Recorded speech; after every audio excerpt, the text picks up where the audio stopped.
नमस्कार, मैं हूं पूजा सिंह और आप देख रहे हैं हमारा अपना उत्तराखंड का ये खास बुलेटिन। चलिए बुलेटिन की शुरुआत करेंगे आज की कुछ खास बड़ी खबरों के साथ। उत्तराखंड के मुख्यमंत्री पुष्कर सिंह धामी आज हरिद्वार दौरे पर रहे, जहां उन्होंने भूपतवाला स्थित श्री ब्रह्मा निवास आश्रम में आयोजित 50वें निर्वाण दिवस समागम कार्यक्रम में भाग लिया। इस दौरान मुख्यमंत्री ने संत परंपरा को नमन किया और उनके आदर्शों का स्मरण भी किया। इस कार्यक्रम को लेकर श्रद्धालुओं और संत समाज में खासा उत्साह देखने को मिला। वहीं सीएम के दौरे को लेकर प्रशासन भी पूरी तरह सतर्क है। चलिए आपको ले चलते हैं सीएम पुष्कर सिंह धामी ने क्या कुछ कहा। लालदास जी महाराज भूरी वालों के श्री चरणों में नमन करता हूँ। ये मेरा सौभाग्य है कि आज मुझे उनके महानिर्वाण दिवस के 50वें इस कार्यक्रम में आप सबके बीच में उपस्थित होने का सौभाग्य प्राप्त हुआ है। भाई बहनों, पूज्य सतगुरु लालदास जी महाराज भूरी वालों ने न केवल अपने जीवन में आध्यात्मिक क्षेत्र में पराकाष्ठा को छुआ, बल्कि समाज को सेवा, सत्य और भक्ति के मार्ग पर चलने के लिए उन्होंने प्रेरित किया। वे ऐसे संत थे जिन्होंने भक्ति को केवल मंदिरों और आश्रमों तक सीमित नहीं रखा, बल्कि उसे गांव-गांव तक पहुंचाने का काम किया, जन तक पहुंचाने का काम किया। उन्होंने धर्म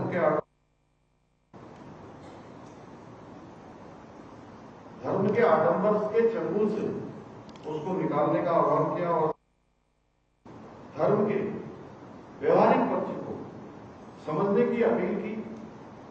भाइयों बहनों, जहां उनकी वाणी में अद्भुत शक्ति थी, वहीं दृष्टि में भगवान बुद्ध के समान असीम प्रभाव थी। वे कहा करते थे कि अगर तुम सच में परमात्मा को पाना चाहते हो तो पहले मानवता की सेवा करो। अपने इसी संदेश को धरातल पर उतारने के लिए पूज्य गुरुदेव महाराज ने समाज को जोड़ने का काम किया। उन्होंने जीवन भर ये सिखाया कि सेवा सबसे बड़ा धर्म है, परोपकार सबसे ऊंचा कर्म है। भाइयों बहनों, आज आदरणीय प्रधानमंत्री श्री नरेंद्र मोदी जी के नेतृत्व में सनातन संस्कृति की पताका आज संपूर्ण विश्व के अंदर लगा रही है। दुनिया भर के देश हमारी संस्कृति, हमारा प्राचीन जो दर्शन है, उन सभी से परिचित हो रहे हैं। और आदरणीय प्रधानमंत्री जी की माध्यम से देवभूमि उत्तराखंड जो ऋषियों की भूमि है, तपस्वियों की भूमि है, जहां आदिगुरु शंकराचार्य जी से लेकर स्वामी विवेकानंद जी तक सभी मनीषियों ने यहां पर तपस्या की है। यहां पर उन्होंने स्वयं को पाने के लिए लंबा तप किया है। हमारी सरकार आदरणीय प्रधानमंत्री जी के मार्गदर्शन में देवभूमि की संस्कृति और यहाँ की विरासत के संरक्षण एवं संवर्धन के लिए निरंतर कार्य कर रही है। और इसी को ध्यान में रखते हुए मां गंगा जी के तट पर ऋषिकेश हरिद्वार कॉरिडोर का निर्माण कराया जाना भी हमने प्रस्तावित किया है। आने वाले समय में यहाँ के सभी लोगों से वार्ता करके, स्टेक होल्डरों से कंसल्टेशन करके हम उस काम को आगे बढ़ाएंगे और 2027 में यहाँ कुंभ भी हमारा होने वाला है। उस कुंभ की भी हम तैयारी कर रहे हैं और कॉरिडोर के निर्माण के पश्चात धर्म नगरी हरिद्वार भी काशी और अयोध्या की भांति अपने नए स्वरूप में नजर आएगी। चाहे हरिद्वार, उत्तराखंड के सांस्कृतिक और डेमोग्राफिक मूल्यों को सुरक्षित करने के लिए भी हम पूरी तरह से संकल्पित होकर काम कर रहे हैं। इसी संकल्प के साथ हमने लैंड जिहाद, लव जिहाद और छूट जिहाद जैसी घृणित मानसिकताओं के खिलाफ हमने कड़ी कार्रवाई की है। इसके साथ ही हमने प्रदेश में सख्त धर्मांतरण का कानून लागू किया है। सख्त धर्मांतरण कानून के साथ साथ सख्त हमने दंगारोधी कानून भी लागू किया है। समाज में जात असमानताओं को दूर करने के लिए, समान अधिकार एवं न्याय को सुनिश्चित करने के लिए हमने पूरे देश के अंदर सबसे पहले भारत के अनुच्छेद 44 में संविधान में, जिसका प्रावधान संविधान के निर्माताओं ने किया था कि सभी वर्गों में, सभी धर्मों में, सभी पंथों में, सभी समुदायों में सबके लिए एक समान कानून होना चाहिए।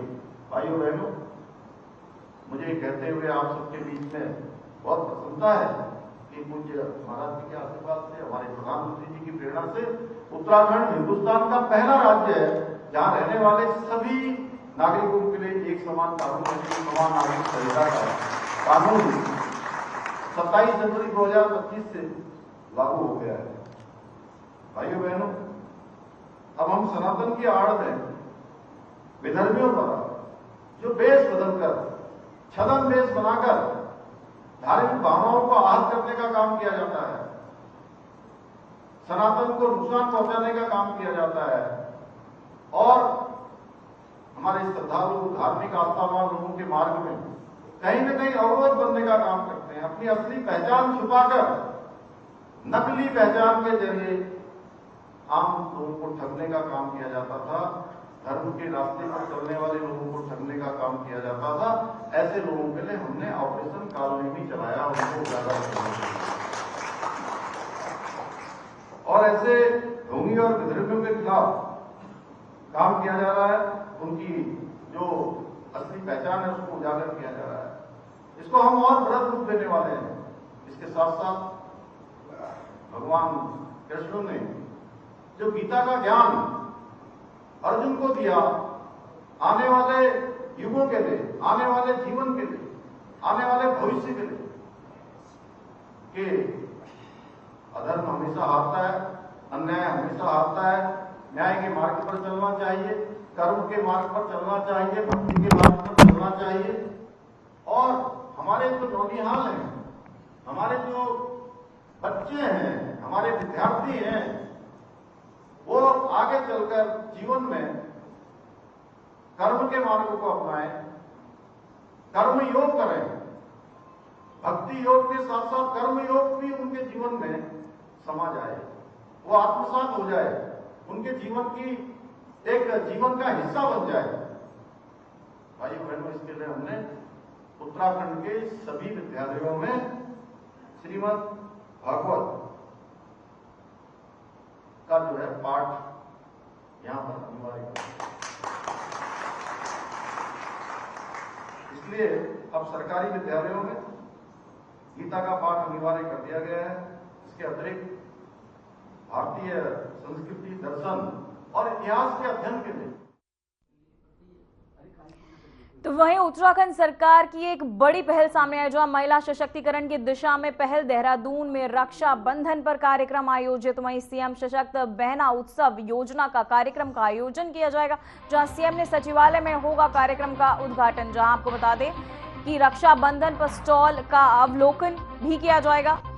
साथ ही महिला स्वयं सहायता समूह ने लगाया है ये स्टॉल। सीएम ने महिलाओं से किया वर्चुअल संवाद। तो वहीं आपको बताते चले, उत्तराखंड सरकार की बड़ी पहल जो है सामने आई है, जहां महिला सशक्तिकरण की दिशा में एक नई पहल सामने आई है सरकार की तरफ से। जहां आपको बताते चले, रक्षाबंधन पर स्टॉल का अवलोकन किया जाएगा महिलाओं के तहत। साथ ही आपको बताते, महिलाएं स्वयं स्टॉल्स लगाएंगी। जहां उत्तराखंड सरकार की ये पहल, बड़ी पहल, जहां महिलाओं को सशक्त बनाने के लिए लगातार सरकार कार्य कर रही है। तो वहीं रक्षाबंधन को लेकर भी एक कार्य आयोजन किया गया, जहां रक्षाबंधन स्टॉल का अवलोकन किया जाएगा। वहीं आपको बताते चले, उत्तराखंड की सरकार की तरफ से ये बड़ी पहल जो है सामने है, जहां सीएम ने महिलाओं से किया है वर्चुअल संवाद। साथ ही आपको बताते चले, उत्तराखंड सरकार की बड़ी पहल, जहां अब महिलाएं रक्षाबंधन के उपलक्ष्य पर स्टॉल्स भी लगाएंगी। महिलाओं को सशक्त बनाने की दिशा में सरकार की एक नई अनोखी पहल सामने आई है, जहां आपको बताते चले, देहरादून में रक्षाबंधन को लेकर यह कार्यक्रम का आयोजन किया गया। तो वहीं उत्तराखंड के मुख्यमंत्री पुष्कर सिंह धामी ने प्रदेश में चल रहे विकास कार्यों और आपदा प्रबंधन की स्थिति की समीक्षा के लिए सभी जिलों में जिलाधिकारियों के साथ वर्चुअल माध्यम से समीक्षा बैठक की है। मुख्यमंत्री ने प्रत्येक जिले में मानसून के दौरान आई आपदाओं से निपटने के लिए की गई तैयारियों और राहत कार्यों की प्रगति की जानकारी ली। साथ ही मुख्यमंत्री धामी ने अधिकारियों को निर्देश भी दिए कि आपदा प्रभावित क्षेत्रों में राहत और पुनर्वास के कार्यों को प्राथमिकता के आधार पर तेजी से पूरा किया जाए और कहीं भी लापरवाही देरी ना बरती जाए। तो वहीं उन्होंने कहा कि जनता को समय पर राहत मिले, इसके लिए जिलाधिकारी व्यक्तिगत रूप से मॉनिटरिंग भी करें।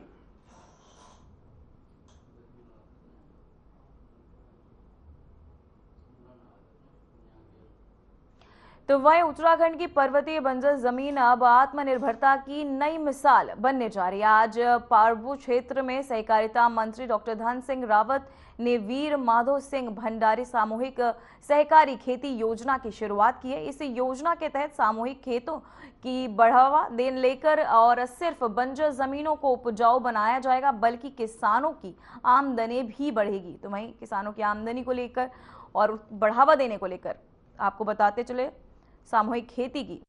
क्या मुझे बताते हुए बड़ी खुशी हो रही है कि हमारे पाबो ब्लॉक में चोपड़ा और पाली गांव के बीच में वीर माधो सिंह भंडारी जी की जो क्लस्टर खेती योजना है कोऑपरेटिव विभाग की, ये इन तीनों गांव में आज इसका शुभारंभ हो गया है। हमारा ढिकाली गांव की भी जमीन यहाँ पे है, चोपड़ा गांव की भी यहाँ पे है और पाली गांव की भी। और 170 नाली जमीन पे जो है काम हो रहा है और मैं कह सकता हूँ कि ये पहाड़ के लिए बहुत वरदान सिद्ध हो गई और जो हमारी सरकार की एक महत्वाकांक्षी योजना है, हमारे मुख्यमंत्री जी और हमारे सहकारिता विभाग और हम लोगों ने एक ड्रीम प्रोजेक्ट है कि पहाड़ में जो खेती बंजर हो रही है उसमें वीर माधो सिंह भंडारी जी के नाम पे एक सामूहिक खेती का जो हमने अभियान चलाया है। आज पावर तो वहीं उत्तराखंड कांग्रेस ने सत्ताधारी दल पर आरोप लगाते हुए पंचायतों में चुनाव के दौरान भी और रिजल्ट आने के बाद जिला पंचायत अध्यक्ष ने आरक्षण को मनमाने ढंग से लागू करने का काम किया। वहीं कांग्रेस के वरिष्ठ विधायक और पूर्व प्रदेश अध्यक्ष प्रीतम सिंह ने कहा कि देहरादून जनपद में भी नियम विरोध आरक्षण लागू हुआ है, लेकिन कांग्रेस उससे घबराने वाली नहीं, बल्कि महिला कैडेट को अध्यक्ष पर खड़ा करके चुनाव जीतने का काम करेगी।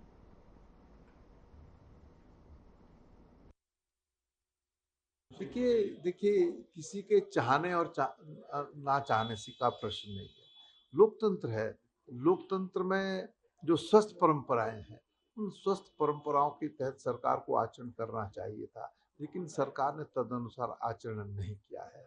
उन्होंने मनमाने तरीके से आरक्षण करने का काम किया है। आपके सामने है कि देहरादून को अगर हम देखें तो किसी भी तरीके से वो महिला के लिए आरक्षित नहीं होती है, लेकिन उन्होंने महिला के लिए आरक्षित करने का काम किया है। हमारे पास महिला है, हम महिला को चुनाव लड़ाएंगे और चुनाव जीतने का काम करेंगे। तो वहीं देहरादून से बड़ी खबर सामने आ रही है। देहरादून में 4 आईएएस अफसर तैनात। वाद्य प्रतीक्षा में 2 आईएएस को आपको बताते चले अब तैनाती की गई, जहां दीपम रामचंद्र बने रुड़की के संयुक्त मजिस्ट्रेट।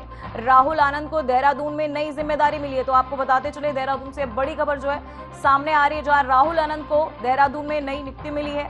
साथ ही आपको बता दें देहरादून में 4 आईएएस अफसर तैनात किए गए हैं। साथ ही वाद्य प्रतीक्षा के 2 आईएएस को तैनात किया गया। वहीं दीपम रामचंद्र बने रुड़की संयुक्त मजिस्ट्रेट। देहरादून से 4 आईएएस अफसर तैनात।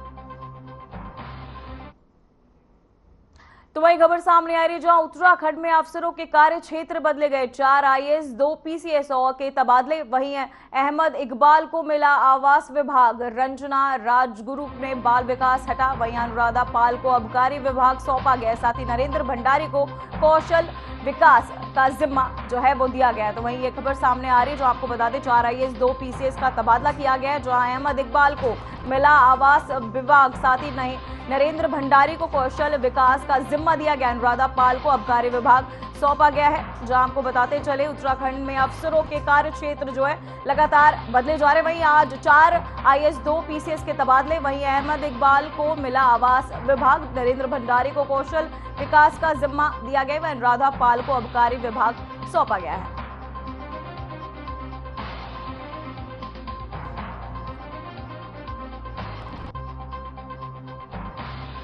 वहीं आपको बताते चले खबर सामने आई जहां नरेंद्र भंडारी को कौशल विकास का जिम्मा दिया गया। तो वहीं देहरादून से खबर सामने आ रही है जहां देहरादून में आज बंद रहेंगे सभी स्कूल। सुबह 6:55 पर आया छुट्टी का आदेश। वहीं भारी बारिश को लेकर ऑरेंज अलर्ट जारी। साथ ही 4 अगस्त को सभी शिक्षण संस्थान रहेंगे बंद। तो वहीं आपको बताते चले नागरिकों को सुरक्षित स्थानों पर रहने की सलाह भी दी गई है। साथ ही आपको बता दें सुबह 6:55 पर आया स्कूल बंद करने का ये संदेश, जहां भारी बारिश को लेकर यह अलर्ट जारी किया गया। 4 अगस्त को सभी शिक्षण संस्थान रहेंगे बंद। नागरिकों को सुरक्षित स्थानों पर जाने की भी हिदायत दी गई है। तो वहीं आपको बताते चले देहरादून में आज बंद रहेंगे सभी स्कूल, जहां आपको बता दें देहरादून के सभी स्कूल आज बंद रहेंगे, जहां 4 अगस्त को बताया गया है सभी स्कूल बंद रहेंगे। भारी बारिश को लेकर ऑरेंज अलर्ट भी जारी किया गया। तो वहीं देहरादून कचहरी परिसर में आज सुबह बड़ा हादसा होते होते टल गया। शहीद स्मारक के पास एक विशालकाय पेड़ अचानक गिर गया, जिसमें स्टंप विक्रेता की कई दुकानें उसकी चपेट में आ गई। हादसे के वक्त ज्यादा भीड़ नहीं थी, वरना गंभीर जान माल की हानि हो सकती थी।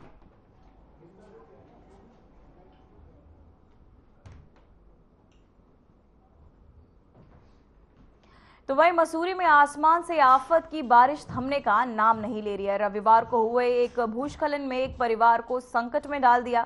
मॉडर्न स्कूल के पास खरोल आदिवासी क्षेत्र में एक भूस्खलन से एक घर के 2 कमरे ढह गए और संपर्क मार्ग भी पूरी तरह मलबे में दब गया। वहीं गनीमत ये रही कि हादसे के समय घर में लोग मौजूद नहीं थे, वरना बड़ी त्रासदी हो सकती थी। मौके पर प्रशासन ने पहुंचकर हालात का जायजा लिया है।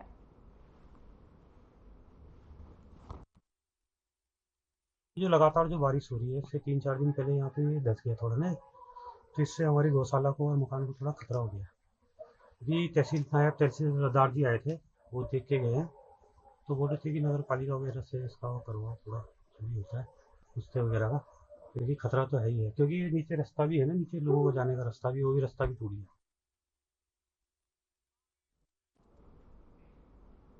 तो वहीं खबर हरिद्वार से, जहां मां Ganga maternity and I care अस्पताल में डिलीवरी के दौरान 2 गर्भवती महिलाओं की मौत हो गई।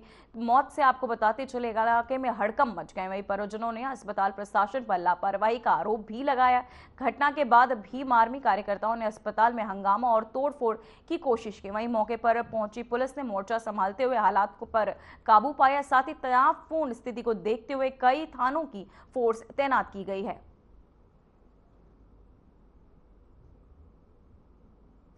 समय शुरू में आया था, मैं जब तक कोई आदमी नहीं था, मुझे सूचना मिली थी कि अध्यक्ष जी हमारे साथ में जिन जो पीड़ित परिवारों से मिलने के लिए आए थे कि हमारे जो डिलीवरी हुई, कोई डिलीवरी करके डॉक्टर यहाँ से निकल गए और किसी ने मरीज को देखा नहीं है, वो ब्लड लगा चले गए, ब्लड कम बत्ती होता रहा और उन्होंने फोन पे कहा कोई डॉक्टर यहाँ नहीं आया। डॉक्टरों की लापरवाही से वो महिला गुजर गई।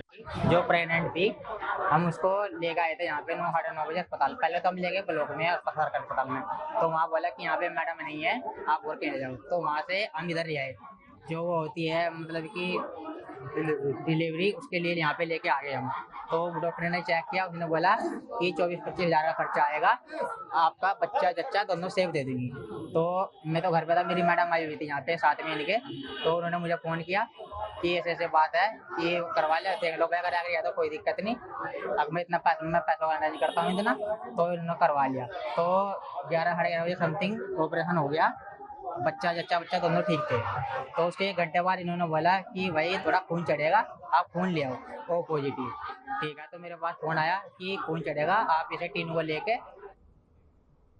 तो वहीं बाजपुर में एक बार फिर बाढ़ ने दस्तक दी। वजह वही पुरानी लेवड़ा नदी का उफान। लगातार बारिश से इंदिरा कॉलोनी, नैनीताल रोड और वार्ड नंबर 13 जैसे इलाकों में जलमग्न हो गए। इस बार बाढ़ ने मासूम की जान भी ले ली और लोग एक बार फिर सड़कों का, आपको बता दें, सरकारों की नाकामी पर सवाल उठा रहे हैं। बाजपुर जहां हर बारिश के साथ बाढ़ एक बदसी परंपरा बन चुकी है, इस बार फिर लेवड़ा नदी का पानी शहर की गलियों में घुस आया। वहीं Indira colony, Nainital road, ward number 13 इन इलाकों में घरों में पानी भर आया है। तो साथ ही आपको बताते चले, बाढ़ की चपेट में आने से एक मासूम की मौत की पुष्टि भी स्वयं एसडीएम ने की है। लगातार हो रही बारिश ने हालात और भी गंभीर बना दिए हैं। अपर जिलाधिकारी पंकज उपाध्याय और जिला आपदा प्रबंधन अधिकारी उमा शंकर ने प्रभावित क्षेत्रों का दौरा किया। साथ ही डीएम नितिन सिंह भदौरिया ने निर्देश पर राहत व बचाव कार्य तेज कर दिया है।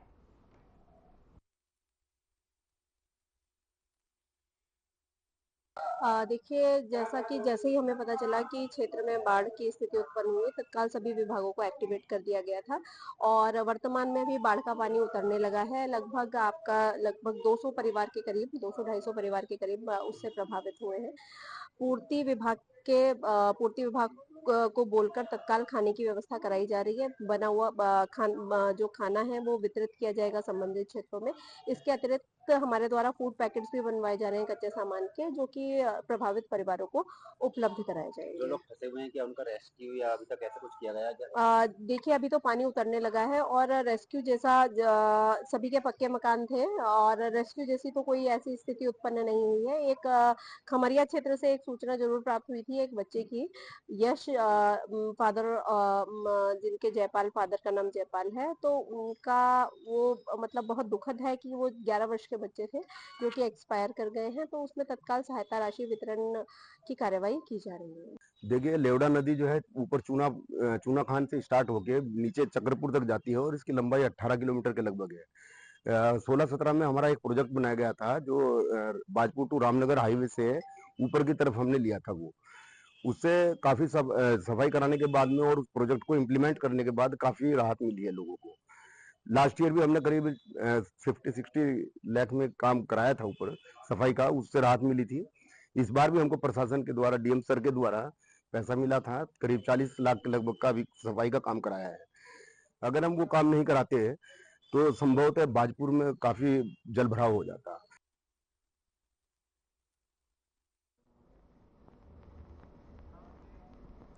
तो वहीं थाना लक्ष्मण झूला क्षेत्र के अंतर्गत नीलकंठ मार्ग पर उस समय हड़कंप मच गया जब 22 व्यक्तियों का एक समूह जंगल के बीच रास्ता भटक गया।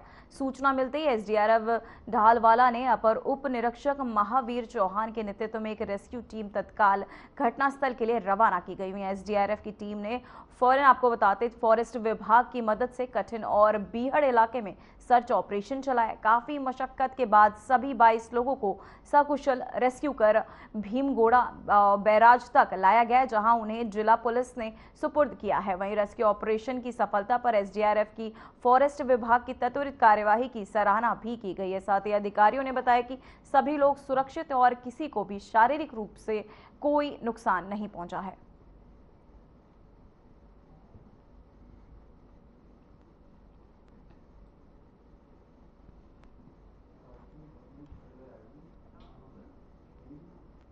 तो वहीं देहरादून में लगातार हो रही तेज बारिश के चलते शहर के विभिन्न नदी नालों का जलस्तर तेजी से बढ़ गया है। वहीं रिस्पना, बिंदाल और सुसवा समेत अन्य नदियां उफान पर हैं, जिससे निचले इलाकों में पानी भरने की आशंका गहरा गई। वहीं प्रशासन ने एहतियातन अलर्ट जारी करते हुए लोगों से अपील की कि नदी नालों के पास जाने से बचे और किसी भी आपात स्थिति में तुरंत प्रशासनिक कंट्रोल रूम से संपर्क करें।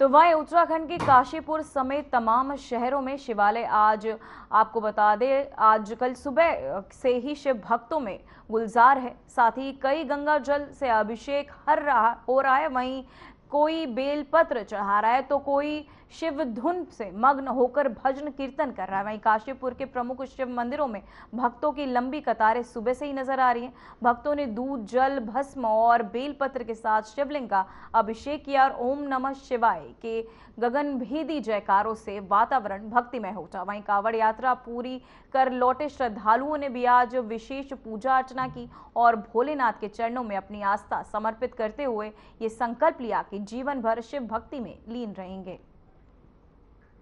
पूजा का बहुत महत्व होता है और लास्ट सोमवार है और ये बहुत ही लास्ट का जाता हुआ सोमवार में सबसे विशेष रूप से ये वर्षा के रूप में सभी को पूजा करने का मौका मिलता है।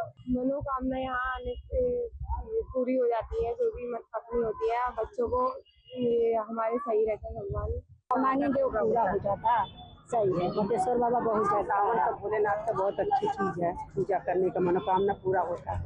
लाइन में तो काफी लंबी लाइन लगी हुई है भक्तों की। यहाँ आखिरी सोमवार है आज और बारिश का भी मौसम है, अच्छा मौसम हो रहा है, लगभग बहुत भक्तजन आए हुए हैं और सभी की श्रद्धा से।